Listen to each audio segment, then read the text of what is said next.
Oh, hi there. So I'm joined by Dominick DeFazio, who is the founder of Salescraft, which is a consulting firm around Salesforce. But you may know him as the guy who led the team that won the Agentforce Hackathon at New York World Tour. So welcome, Dominick. Thank you so much. I appreciate Hey, being on. good. So I think the first question was, why did you get involved in the hackathon? Yeah, it's actually an interesting story. I love anime, believe it or not, and there's a new anime that's out right now called Trillion Game, and it's about people my age starting a security company and building hype and investment around their new company. They see that there is a security hackathon taking place in Japan, and they win, and a whole lot of good things happen to them after that. And so I watched that, and then I also saw an advertisement for a hackathon before World Tour, and I, was inspired by the anime. I knew that I had a great team, and that given 2 days, we could build some really cool stuff. Especially because we've been building AI solutions for about a year now, and I wanted to give it my all and kind of follow the footsteps of those anime characters, which to date I kind of What a have. great story. Yeah, and a fantastic ending, actually, in terms of winning a $20,000 prize. But I think as important is the visibility it's given you in terms of people now know the name, they know you, and they name the company. Yeah, So absolutely. for those of people who weren't at New York, can you just tell me the scope of the agent that you built? Yeah, definitely. So we built an agent around employee engagement. It was meant to allow employees to organize outings, to manage expenses around those outings, as well as give HR a management style platform over those outings, also integrated with Agentforce. So we built for both sides of the platform and gave functionality for like 5 or 6 different user stories that we had come up with. And we managed to build very quickly and effectively and got a lot into that agent that we built for the hackathon overall. And I think that the key reason we were able to build so much was because we chose something simple, an idea that needs to be fixed in a lot of companies, we thought. And then we built around that idea and continue to come up with cool use cases for Agentforce. And I think that the judges were impressed by that. Hang on. So how long was the hackathon? 2 weeks? 3 weeks? The hackathon started on Monday. We got there around 4 p.m. It officially started around like 5:30 ish. So we had already been working for like 8 hours. And so me and 3 of my developers then walked over to the Javits Center. And then that went till around midnight. We actually cut out an hour early because we felt like we were really ahead. And I thought maybe an hour of sleep would actually probably be a little bit nicer than having to work for another hour. So then the hackathon started up again around I think 7:30, 8 a.m. the next morning, and went till 8 p.m. And we worked that entire 12-hour block on Tuesday. So it was only 2 days for 3 people. So that's like 6 man days from a standing start to an agent working. Yeah. So well, me included. So Oh, four members of my team from Salescraft, and then we also had Scott on our team as well. cool. Okay. So, but nevertheless, you achieved a hell of a lot in a relatively short period of time. I'd say so. And there's two key factors there. I have a really great team that's very used to working with me. And I'm a developer as well. So I was able to build some cool stuff alongside them. And then also the fact that Agentforce is really well built. The UI is easy to use. It was simple for us to build really powerful autonomous agents to accomplish the functionality that we're looking for. And uh, it was easy for us to build a castle essentially fairly quickly. So, did you build one agent or did you build multiple agents? We built one agent with many topics. Okay. So a topic is like a sub agent underneath an overall agent, and we had 5 topics, and underneath each topic we built actions for that specific topic's functionality. So the agent would dynamically choose which topic to adhere to based on the request that was coming through, and we very much clearly delineated the different topics so that we could achieve specific functionality for each. So each topic was almost an end-to-end process in its own right, a little separate I'd process. say so. And did those? So for let's think about one topic. It had both actions and instructions. Yes, exactly. And so, for example, we had one topic that was built for HR managers to be able to total expenses for a given time range. And normally you'd have to build a report and then export that information. But we wanted an agent that the HR rep could just talk to, give it some date ranges, some other criteria, and then the agent was able to take that data, format it in a CSV, and then email it actually to the running user, all with subsequent actions built into that topic. So the actions behind the scenes, was that Flow or was that Apex? A combination. I'm an Apex developer, right? That's how I got started. So I can build invocable actions a whole lot faster than I can build flows. I build flows for my clients because they're more maintainable and manageable. But in a hackathon setting, we were trying to move fast, and at first I'm like, let's build flows and best practices, right? And then as it went on, we were like, let's actually code fast. I mean, there's a reason why it's called a hackathon. I mean, it literally is. What can you hack together relatively quickly, and demonstrate the art of the possible, really? Definitely, and I think we did that. So let's think about how all of that works. So you ended up with a design phase where a scoping phase first of all. So did you walk into the hackathon with an idea for the scope? We had about 3 ideas for the scope of the project. We had brainstormed beforehand because we read the rules and they said that was okay. So we had met as a team and thrown out ideas there. And one idea kind of rose somewhat spontaneously as I was just walking through the office. One of my devs was like, "What if we built something that could order food for us? Because they're always ordering lunch." And I'm like, "I love that idea. That's awesome. Let's do that." And we were originally going to call it Food Force, which I thought was funny. But as we get into the hackathon, I had realized that the APIs for actually delivering food are behind massive paywalls, unfortunately. So we pivoted quickly to being able to organize employees around going out. And if we had a lot more time and money, we could definitely connect to like a DoorDash API and get food actually delivered, which I thought would look great in the demo video that we would give to the judges in the end. But what we built was cool nonetheless. And I think that was one of the negative surprises we'll talk about later. Our company Elements, we're building agents internally relatively quickly, actually. I mean, the first agent probably took 4 days to build because that was all about getting set up, getting the licenses right. We're obviously building for production rather than building for a hackathon. But we also documented the process that we were going to go through, got the foundations right. We even built our own AI to build agents faster. But the subsequent agents have taken us less than a day, and they're quite complex. So I think there's a little bit about, I'm not sure you can take the hackathon and necessarily and just lift and shift it and say that's how you should do it. I think there's a little bit more time spent getting some of the basics right. But once you've got those right, I think the speed that you build will increase over time.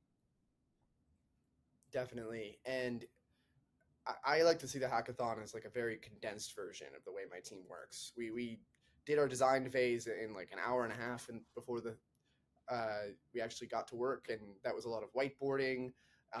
And I remember spinning up a Jira board and getting tickets assigned, and then I'm like, wait a second, this is not a 2-week sprint. So I ended up just drawing everybody's tasks on the whiteboard instead and crossed them off as we went, which is a lot easier to manage. But hey, that's what it's not the tool you use, it's actually what you're trying to convey. I mean, and sometimes a whiteboard is the perfect answer. A bunch of Post-it notes to document a business process will work. But again, you don't need to maintain this. You're not going to put that what you built into production anywhere. You're not going to have to come back to it a week later or a month later and add to it. So I think there's a different mentality when you do a hackathon. Okay, so you've got the scope. Yeah, definitely. You then came together, and then you said you did some design, which is sort of trying to work out what the business process was, I assume. Correct. Yeah. So we went in, we had the idea, we settled on the idea, and then came the work of actually designating who was going to do what. And we work as a team quite often on projects, so it was fairly straightforward for us to develop user stories around this is the complete end-to-end functionality we want to achieve. How can we start on Monday to give us the best foundation for completing those user stories? And we decided that the integration work that we wanted to do was the most complex. So we just started building a simple agent that had two core integrations, one with the Google Maps API. So it was able to search Google Maps for any recommended locations based on what the user was looking to do. Like, say, for example, you want to go to go-karts, type in go-karts, it does a Google Maps search, finds the go-karts, and recommends it for you. And that was like one of the core pieces of functionality we wanted. And I think Scott was specifically like, that sounds like it's going to take the whole hackathon. And I'm like, you don't know our devs, Scott. And so I think we busted out that integration in an hour or so, got it built out and then connected to an agent, and it was recommending places for us. And that was awesome. And then we had a second integration with Perplexity because I wanted to be able to get the menus of these restaurants that it was searching. I wanted to make the menu available and to ask specific questions, like if there's outdoor seating or vegan options. And Perplexity AI is like a internet AI search tool. So you can Google search essentially, but it will summarize those Google search results and then feed them back via the API. So we connected that integration as well that night. And then we were in a really good spot. And so the next morning, we then really fleshed out the 4 or 5 other user stories that we wanted to accomplish, split up the work among the team. I was focused in on making sure everything was running correctly and then building a really beautiful environment for us to demo in once the functionality was ready, as well as helping solve some of the more difficult portions of training the agents to do what they needed to. There was at one point a very specific issue that we were facing where any conversation related to alcohol or bars was automatically flagged as off topic by our agent. No matter what we did in the instructions, it was like, this is off topic. This is and I remember calling one of the mentors over and being like, this is clearly not off topic. It's what we want this agent to do. And he's like, you are hitting the trust layer. Apparently Salesforce does not want people drinking on the job. And I'm like, that makes sense. But I think you're saying very smart, which is you had a number of user stories. So if you ran out of time, you just don't do some of the later user stories. So you've actually got you're building it in an incremental way. So it gave you a bit of flexibility if things took longer, which is neat. Yeah, definitely. I think that a key piece of our victory was that we built a multifunctional app that had lots of use cases for different teams across the org. And I think some of the other teams had chosen really complex one user story purposed agents, and then they got stuck when they couldn't complete that user story. For us, we had like 6 or 7 that we could choose from. I prioritized 5, and we managed to complete them all. But that said, like you said, if we got stuck, we would have been able to keep moving. I mean, the trick of delivering stuff is cut scope. So again, if the scope is the entire thing, then it's very difficult to cut scope. But if you've got you can chunk it down and go, okay, well, let's just deliver each piece and then get it working, and then let's build on the next piece, Very neat. Okay, so let's turn the attention to what surprised you either positively or negatively in terms of using Agentforce? I think positively, I'll start with, I really like the UI. Salesforce has gone in on providing a seamless experience for providing all the information that you need for effective prompts. It's not a prompt builder because the actual prompts are still being generated by the user, but it is providing context and instructions and scope in a very easy to use format so that you can really tailor the agent to respond the way you need it to. And in being able to include example requests, it was just fairly simple and it was well designed. So that really sped up our development process because we didn't have to do any custom development around the actual building of the agent. And then the fact that it could tie so easily into Apex actions and flows was really, really surprising for me. I was even shocked a little bit. I built AI tools before by connecting to the OpenAI API and using the Assistant API specifically, and giving it Apex functionality had been a real challenge. And now I'm wholeheartedly convinced that I need to be able to dynamically call Apex actions that are defined by users, because it just makes it so much easier to build custom functionality that ties into your agent.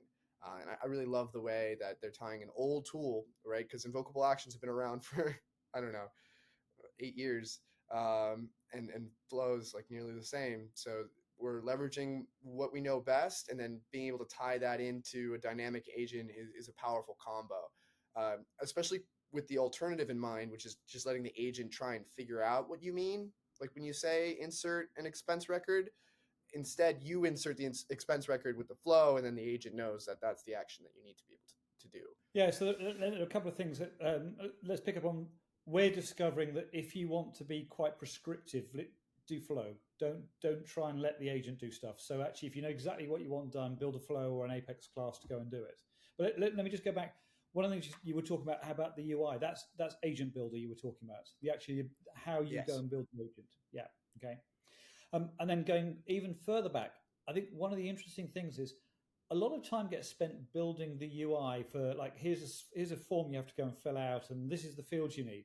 Well, that doesn't happen with an agent because it's just you type in what you want and the agent's deciding. So some of that design work disappears. You can worry about making sure the right data is coming back, making sure that the interactions are right. So I think it's an interesting shift in terms of the way we have to think about developing. We're not UX designers anymore because some of that doesn't happen.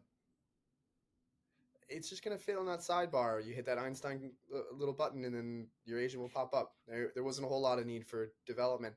Although it was surprising to me that it was fairly difficult if you wanted any kind of custom UI to put your agent in. There are really only two options as I see it for now, at least out of the box. Either your agent's going to live in that sidebar in your internal Salesforce org, or it's going to be in the chat window in your Experience Cloud site. Those are really your two choices. And there is the in-app and web. What? I'm sorry, but you can launch it from a website. You can actually embed it in any third-party website as well. In the chat window, though. Yes. I'm pretty sure. Yeah. At least other teams were struggling because they didn't want it in the little chat bubble in the corner of their site.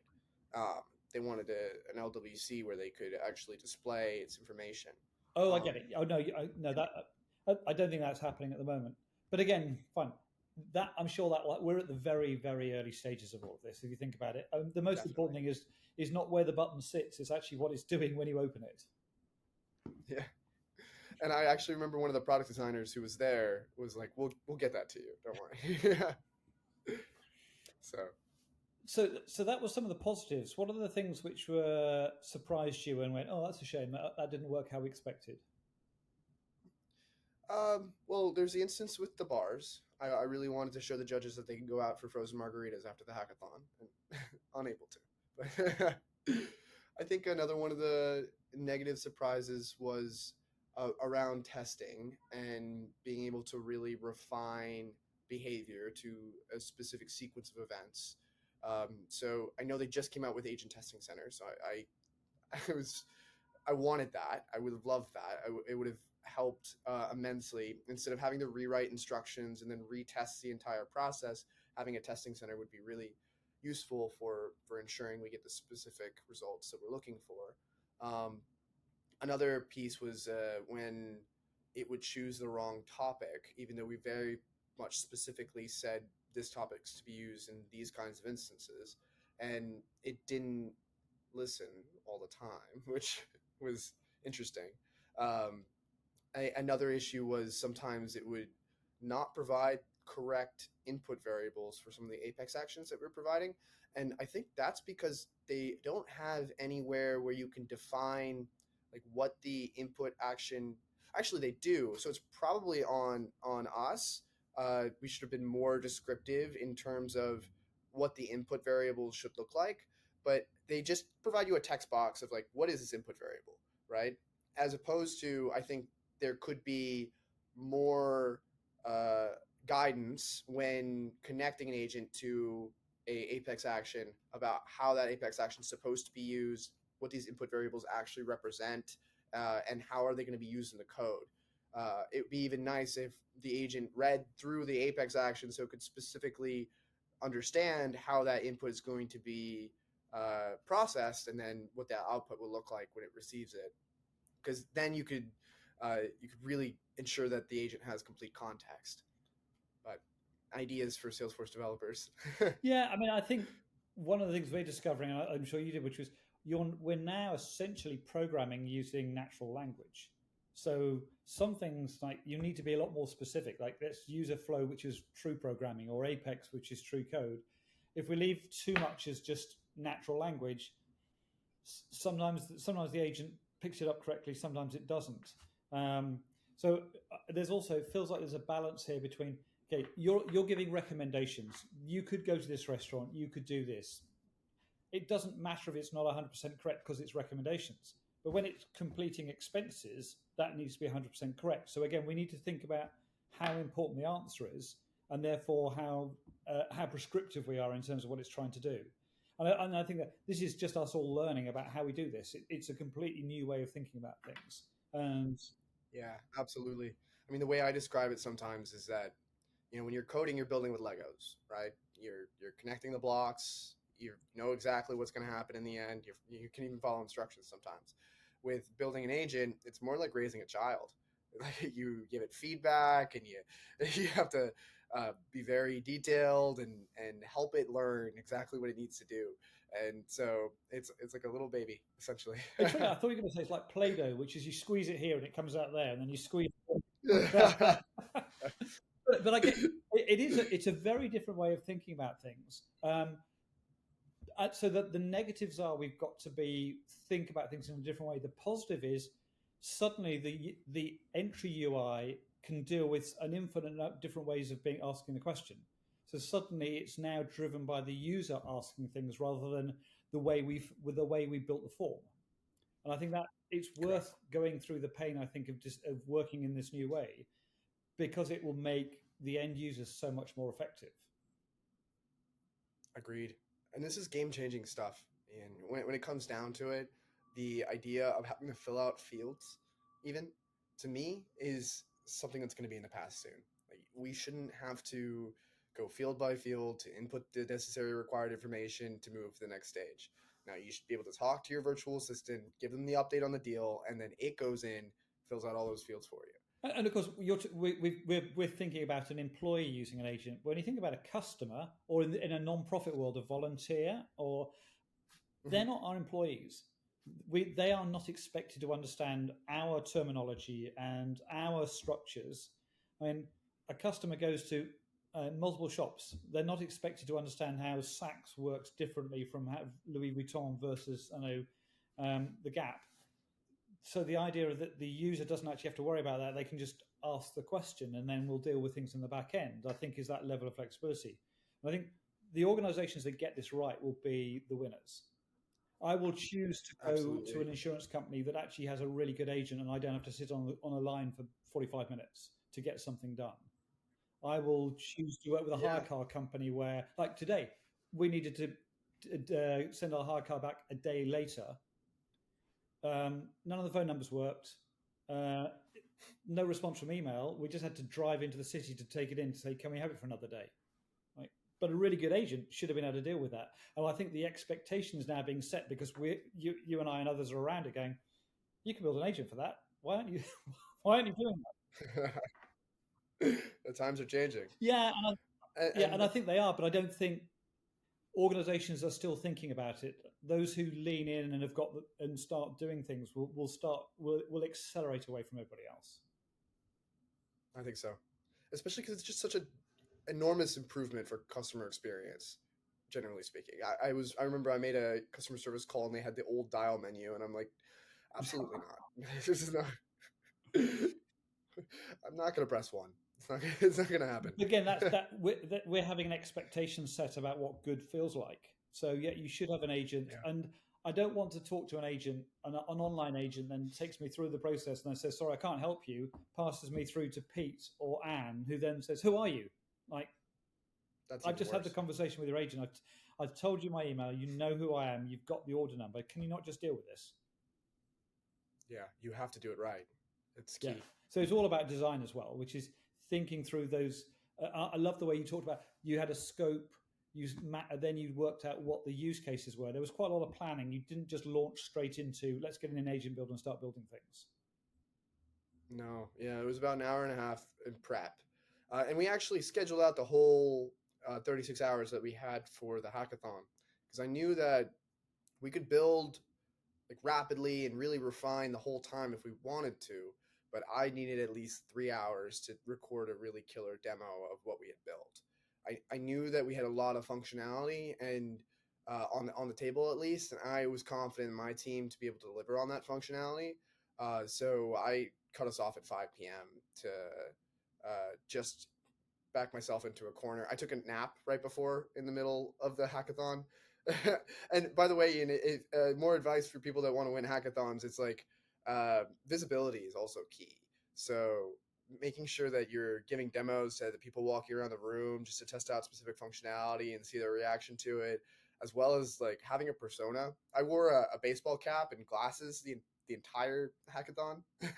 I don't think people saw my real face at all until the very end when I took the check, which was funny. And that kind of attention also helps. But I think that the demo video was also really important, and being familiar with being able to showcase what you've built for a specific team is important, and having at least one person in your team that does that kind of stuff is going to be really vital. I'm lucky that I do that kind of thing for our consulting work. So I used a Loom recording, and I took literally 3 hours to do. So I was sitting in a random section of the Java Center by myself with a microphone and my glasses on. I must have looked hilarious. And I won't forget as I'm going in after working for 3 hours, it's like 7:45. We have 15 minutes to submit. And I see another of the team's members coming out with a microphone, like he's going to record what they have in 15 minutes. And I was just like, oh, poor guy. So of the 36 hours, can you guess how much was scope, how much was planning, how much was build? Obviously, the last 3 hours you said was recording. Do you have any sense for how that's split out? I'd say it was about 75% actually build, maybe 15% planning and scope. We had actual meetings in the middle of the hackathon too to review where we were, any blockers, and make sure that we were on schedule. I treated it like any other project essentially, but 75% feels high, but presumably that's because it wasn't building the agent, but it was actually building the flows, the apex, the stuff behind the scenes. Yeah, as well as really building a clean environment too, right? So I had AI generated profile pictures for all my users in my org, for example, just to make it pretty for the judges. They walked into a fully functioning app that I called PeopleForce, and I customized all the tabs, the record pages, the related lists were all cleaned up. Even the actions on the list views I removed to make sure it was as pretty as possible. Okay, yeah. So actually there's that quite a lot of build which was not detail. agent then. Yeah, I mean, and I think that helped though, because we had a really pretty environment that they could walk around. I mean, this is about hackathons are about first impressions. People look at it and go, "Wow, this has actually been thought through," and I think that says a lot for actually the way you've approached it. The way to win a hackathon is, yeah, you need a great idea, but you need a great idea really well presented, where people can understand what you're trying to do and they can relate to it, which clearly they did, which is why you won. So many times you see people build things and it's just screen. I'm completely lost. I have no idea. Keeping it nice and clean and making sure people understand exactly what you're doing, I think it is important. It's important to win a hackathon. It's also important to deliver to a client stuff that they understand as well. I was just going to say, yeah, no, it's the same philosophy we have when we deliver our projects. Yeah. It's attention to detail. It's key. Excellent. So quick shout out for the team. There was obviously you were leading it. Who else was on the team? Yeah, so I was the project manager, lead developer of the team. And then I had my 2 devs and my dev in training, who's also an admin. So David and Douglas, they came out of my Salesforce Academy. I teach an academy at Salescraft where I train people who don't know how to code and bring them up to a level that I think that they can contribute on my projects. And those 2 were at the top of their class for each of their respective years. So they've been with me a couple years now, and they are killer developers. And then Dixon is actually Douglas's brother, so I had the 2 lows essentially. But he came out of the most recent academy and has been coming along really well. I had him a lot on admin work as well as some of the other development tasks, and then finally there was Scott Stafford, who had joined our team. I think he saw us looking really prepared and ready to go, and was like, "Can I join your team?" And I'm like, yeah, sure, Scott. But we're splitting it 4 ways. So just so you know, when we win. And he's like, yeah, sure, when you win. And I'm like, don't underestimate us, Scott. So I put Scott on marketing and socializing, and he was supposed to help with the demo video, but I kind of took it into my own hands. And so David and Douglas did a lot of the heavy lifting when it came to really refining our agents and making sure the instructions were really well thought through. And I was super impressed with their capabilities. It's a testament to the fact that we've been doing this AI work for literally 6-7 months now, maybe even a year if you count our early forays into it. And we know how important it is to really have very well fleshed out instructions. You have to be super, super clear with what you want your agent to do, and the more context you can give it, the better. And so I had them rewrite their agents 3 or 4 times over the course of the hackathon. And you can even use GPT to refine your own language to make the instructions more concise and clearer. And so we made use of everything that we could in order to make sure that our agents worked properly. Yeah, so also great team effort. So congratulations on that. I think what's interesting is what you just said at the end, because our experience is that we are using AI quite a lot. So we're using AI to build the process diagram. So the initials, we scoped out what the operational process is. So yeah, let's get AI to help us build that. Obviously, you then need to refine it. But then once we're clear on, okay, these are the different steps. These are agent steps. These are action steps. In the process diagram, we're getting AI to write the first cut of the instructions and the actions. And then AI is going to the org and going, okay, for that action, can I find something in the org? Can I find metadata in the org? Obviously not relevant to you because obviously you're building from clean, but if you're putting an agent on top of an existing org, is there metadata already delivering that action? So then AI is writing instructions, is writing the action descriptions. Again, first cut, but at least you've got a first cut to get started from. And then once you've done all of that, we're then getting AI to go and write the build spec. So, okay, it's not building the agent, but it's giving you basically a document which you just copy and paste everything out in Agent Builder. And pretty soon, Ian, there's going to be a master agent that coordinates all of these different AI tasks, and you just tell it what you want to build, and it'll go and do all of it for you. I mean, you still need the agent, the human in there going. I mean, the business analysis skills. You still need to go. Okay, I didn't describe that process properly. Yeah, there's some things I've missed. You write the instructions, and then, as you say, you build the agent. You start testing it, and then what we're discovering is, okay, maybe those instructions need to change, or maybe actually that instruction needs to turn into an action, and we'll go back to the process diagram because we're going to reorganize, we're going to restructure it a bit, and then it'll spit out some new actions and some new instructions.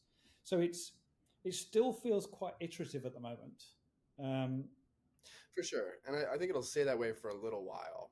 But I can see a future in which this entire process is autonomous. You have one human who is interviewed by a requirements gathering agent and looks through all of what needs to be built, and then coordinates with another family of agents that delivers on a project for you. But maybe I'm in the science fiction realm. I don't know. Again, many of those steps already exist. We've got an agent now that can look at an org, all the metadata, and draw the process maps for what the org does. But we've been trying to do that for 5 years, but it's only in the last 2 months AI has been capable enough to do that. So there are lots of things in the future you go, oh, that can't be possible. But actually, as agents, the capability improves, and I think also the attitude. If you start moving from a world of going, oh, I want to do that, can AI do it? Rather than looking out and going, I bet it can. I bet I just haven't asked it the right way. That's my philosophy. I think we're at the very beginning of being able to take the intelligence that we've built and apply it in our businesses. And the intelligence itself might not improve too much more. In fact, I don't think it will. But I think that the ability to build on it and to connect it into our business processes, that is going to significantly improve in ease of use, in effectiveness, in context, and it'll change the way we do business. And that puts an emphasis on good business analysis. As you say, the requirements gathering agents, that's about, you need to understand how the business works. So and I encourage whether an admin, a consultant, or a dev, doesn't matter. You need to build those business analysis skills, which is and I think people always talk to me about, I'm about to join the Salesforce world. What should I do? Well, the first question is, well, what do you know? And I go, well, I've come out of the retail world. Great. Well, you know an industry then. Go in that direction. Yeah, just because you've come out of the retail world, don't go, oh, I'd love to be a life sciences consultant. Yeah, I'm not sure. Yeah. lean on the knowledge you've already got, and then apply the Salesforce knowledge on top of that. So I think the industry knowledge, the business analysis stuff is going to get even more important, because we're going to need more of that as we start to scope out the requirements, scoping out instructions and actions. Still going to need developers. We're still going to need to be that back end apex, the back end flow. Always. Cool. And I think that's especially important. I know I already mentioned it once, but I was having a conversation with a friend of mine from high school who's a machine learning engineer they do accessibility compliance for websites. And they have their own machine learning tool that will do a complete analysis of all of the accessibility requirements of your website. And he was making the very clear statement that AI has a specific spot in the overall process that's very important. It's the transformation of unorganized data into organized data. And that's where it shines the best. So their philosophy has always been use AI for that specifically, and then keep traditional code on both the front end, the UI, to build the beautiful UI for us to construct these agents, but also for interacting with them, and then also construct the code that agent then calls with its organized data. And so he was being very clear that we still need solid code. And that was a fear of mine, to be honest. It was, as I continued to develop in here, it's like, I still need to code ever? And the truth is, yes, probably. But you need good coders. I mean, I think I watched an interview with the CIO of PwC and the CIO of Salesforce having a discussion, and they talked about architecting agents. So I think you've just described that. Where does it fit?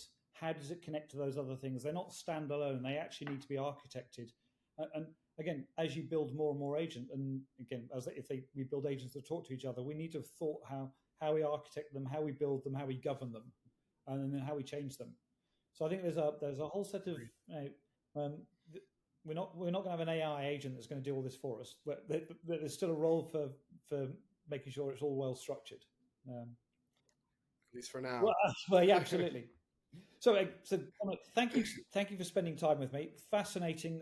Again, congratulations to you and the team on winning the hackathon. But more importantly, actually, just raising the visibility of what's possible with agents. Yeah, I appreciate it, Ian. I love being on here. Thank you.